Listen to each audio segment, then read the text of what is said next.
I think there's a lot of confusion in the general population about what these gender terms mean.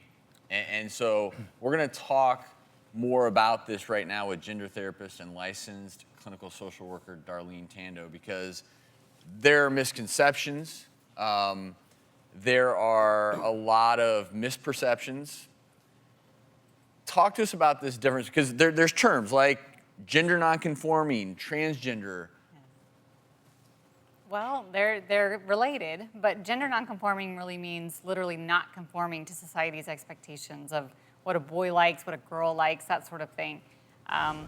And transgender is having a brain gender identity of male, female that doesn't necessarily match one's birth sex.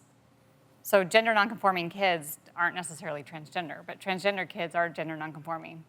Which is, you're saying with CJ, he feels like a boy, he's proud of his boy body. Yeah. He just doesn't like what society thinks a boy should be. That makes him feel uncomfortable. But yeah, he knows he's a boy, likes his boy body. He gets upset when people use feminine pronouns. So when they refer to him as a she or a her, that bothers him, and he wants that person to be corrected. So either he'll do it himself or we'll do it. So he'll sit there and say, I'm not a she, but he'll be wearing a dress.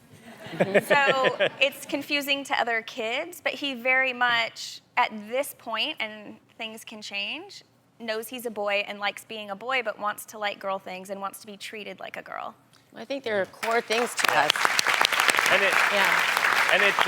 it's with a lot of kids, they have their preferences. My kids didn't like broccoli, and you can kind of try to force that on them. But when you're talking about something that's at their core of their personality, the core of what defines them as a person, that's when it's important to allow it to happen. Otherwise, if you try to squash that, you're squashing them as a person, and they won't grow up with a healthy self-esteem or any self-confidence.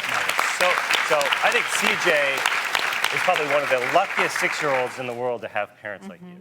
And that's one of the things we kind of went through is, how far are we encouraging this type of behavior, or are we just letting our son be who he is? I think you said letting it. him enjoy himself, enjoy the toys that he wants to play with, enjoy his dress-ups and stuff. And then once we started opening those doors, we found that he was a great, lovable, happy child. And that's what we had in our first one. And seeing that in CJ was so important to us, and loving him that way. And the one thing I noticed in that tape from both of your sons is self-confidence.